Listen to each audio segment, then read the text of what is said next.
just a few follow-up notes, and then there's 2 interactions in this episode I want to look at more closely. So, some follow-ups. Lex, as we know, is always paying very close attention, even in very high-stress, high-octane situations. So, we've got this whole thing with Phelan, the rogue cop, holding something over Clark's head, but he won't tell Lex what it is. Lex follows them to the museum. There's a bomb threat. Lex already knows what's going on. He knows it's Phelan, and he guesses that it's fake. But weird stuff's going on. They managed to break into the museum. Lex probably has some idea of what it would take to manage that break-in. And I mean, Clark is doing some permanent damage to some of the stuff on the property. I imagine Lex looks at that later. He also checks the security cameras and sees the blur of Clark running very, very quickly. Doesn't know what that is, but I'm betting at this point he can guess. So there have been, we're not even halfway through the first season yet, but the directors are showing us over and over again that Lex is figuring this out, this Clark situation out. He's paying attention to everything. He's missing very little. And he's smart, and he thinks about things. We've had multiple unexplained car crashes where there should have been deaths, but there ended up being no casualties. There's the weird reaction Clark has to the meteor rocks. There's the transparent lies he keeps telling to Lex, the mysterious something that Phelan held over him. And now there's this break-in at the museum and this blur on the camera. Oh, I broke into the mansion too. Clark broke into the mansion at the beginning of the season. So there's all kinds of weird things around Clark that Lex has been paying attention to. I think it's totally unreasonable to keep persisting in the belief that Lex is just totally clueless. If you're watching a movie and a character pulls out a letter, I'm making something up. He pulls a letter out of an envelope and looks at it, and you see him looking over it, looks like he's reading it. And then later on, he acts like he didn't read the letter. Do you conclude from that they're blind, or that they can't read, or that they just looked at the letter but didn't read it? Or do you conclude that they are deliberately hiding the knowledge they have from other characters? And I think that's what's going on here. It's like, just because Lex isn't saying anything or acting like he knows openly to other characters, it's totally unreasonable to be concluding that he doesn't actually know what's going on, because they show us over and over again that he's seeing all this stuff. He's noticing it. He's paying attention. He's thinking about it. Victoria shows up in this episode. I don't really care about her yet. I'm going to cover the Victoria situation later on.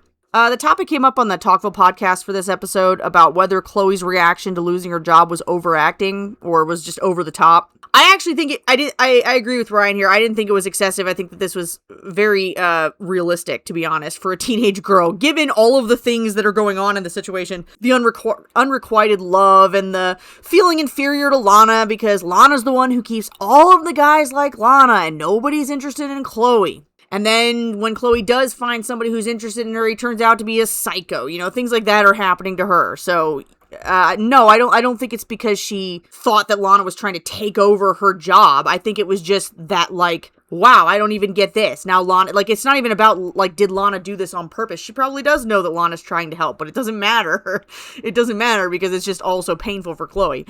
And I actually think that Allison Mack, I think she did a really good job just in general playing this part. I thought she was a good actress. But particularly in this scene, because she reacted so strongly, like, my first instinct was to just kind of be bored with the teen drama. Like, yeah, blah, blah, blah, you know, love triangle, whatever. But because she acted so strongly, I felt like she got me to pay attention and to, like, think it through. So then I started actually thinking through what Chloe's going through, and I felt like it helped me become sympathetic to the character. So I thought it was good. Clark's clothing is rather tough. Clark is just, he stops the bus, great. He walks away, clothed, no problem. No problem. Yeah, but there was the jacket. The jacket was ripped up. But come on, he stopped the bus. The question of superhero clothes not falling apart is time-honored comic book genre tradition. Can also withstand a temperature of over 1,000 degrees. Completely bulletproof. Withstand enormous friction without heating up or wearing out. It will disappear completely as she does. Virtually indestructible. It breathes like Egyptian cotton. It's the principle of Banner's pants. Nobody wants to see Bruce Banner's naked butt every time he hulks out. Similar principle, back in the old A-Team show, they talked about how it was the vehicle crash principle, the A-Team vehicle crash principle, avoiding unnecessary body counts. You know, there'll be a helicopter that crashes and, like, rolls end over end down a mountainside, and then, like, all 4 of the guys inside the helicopter just crawl out and they'll be totally fine. They'll make sure they show that. The thing's, like, completely bent in, just like the bus was here, where, like, Dude, this guy would be like road pasta if like he'd be through the windshield, there'd be blood and gore everywhere if this had been realistic. But obviously that's not what anybody's here for. So yes, people survive the car accidents even when that doesn't make sense. No, I should say extras do. If a main character survives when it doesn't make sense, you have to investigate Clark Kent. But if extras survive, it's just because this is the genre. This is the comic book genre. There's a scene in Lex goes to see Clark in his barn, and he just unexpectedly bends over and looks through the telescope, and you can see Clark looking a little shifty, and I think like it's probably pointing at Lana's house. Like, he knows it's pointing at Lana's house. Lex looks in there and just doesn't react. Like, oh, how about that? Clark's spying on Lana. Anyways, moving on. Just like Lana did earlier. She saw, she noticed, but, she just didn't really do anything, didn't say anything about it, didn't react. There's the conversation where Clark is talking to Lana, and he says, just seems like all I ever do is complicate my parents' lives. Clark, that's what all children do to their parents. Anytime anybody adds someone into their life who needs their love, it's going to complicate their life. Doesn't mean their life's going to get worse, but it is going to get more complicated. The conversation with Johnathan and Clark in the jail, the problem I have with this is like Johnathan going, you can't protect your mother and I by lying to us. Come on. Like, he's saying it's really important that he be honest, but like Johnathan literally teaches Clark explicitly. He hasn't said it yet, but it's in a later episode that we already know he's been doing this. He taught his son from the beginning to lie to freaking everyone in order to quote unquote protect them, right?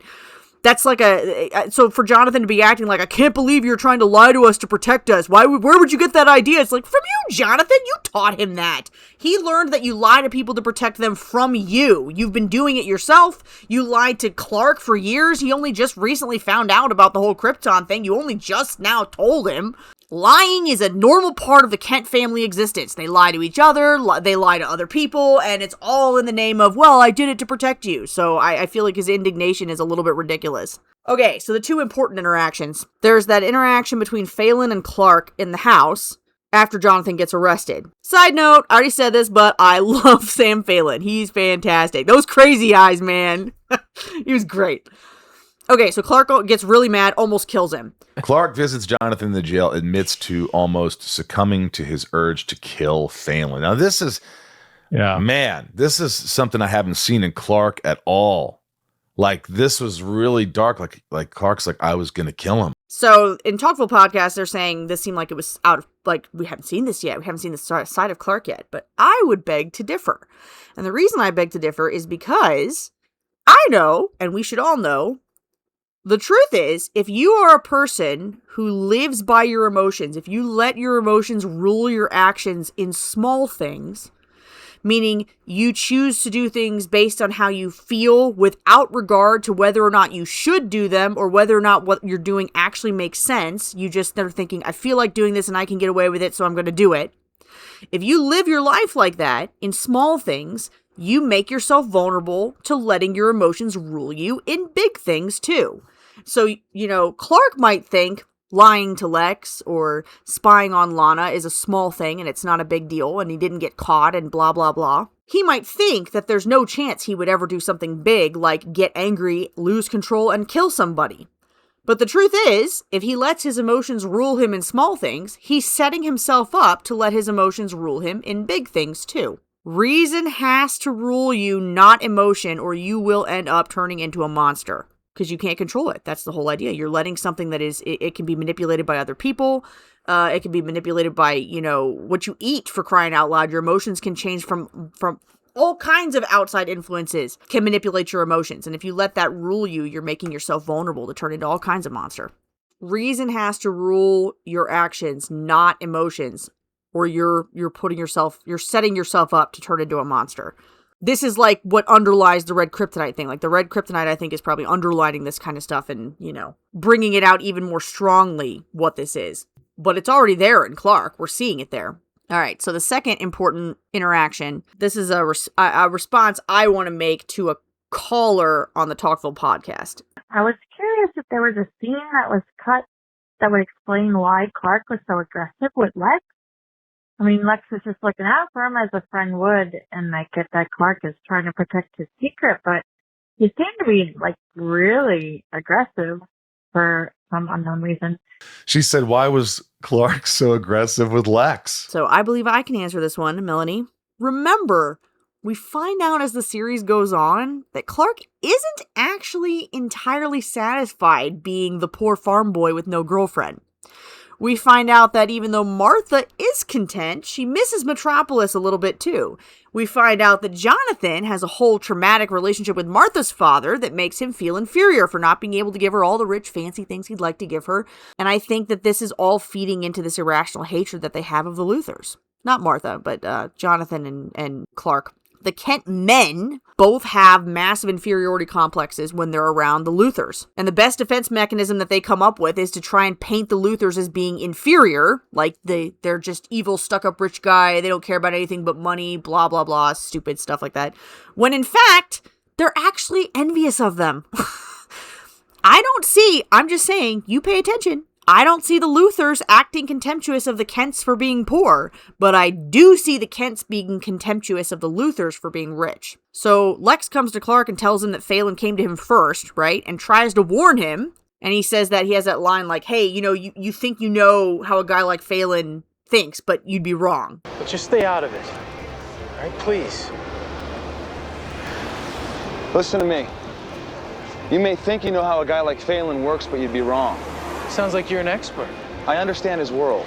What he doesn't realize is he's unknowingly pouring salt into those wounds that Clark has, this inferiority complex, because he's basically just saying, Clark, you're naive and you don't understand anything because you're just a farm boy hick. That's not what Lex is thinking, but that's what Clark is hearing. Clark is naive. He really doesn't understand Phelan. He doesn't know how to save his dad. He doesn't know how to handle this situation at all in an effective way. But if he was to accept help from Lex, he has to also accept that feeling of smallness that he has. And that right now it's hurting him too much.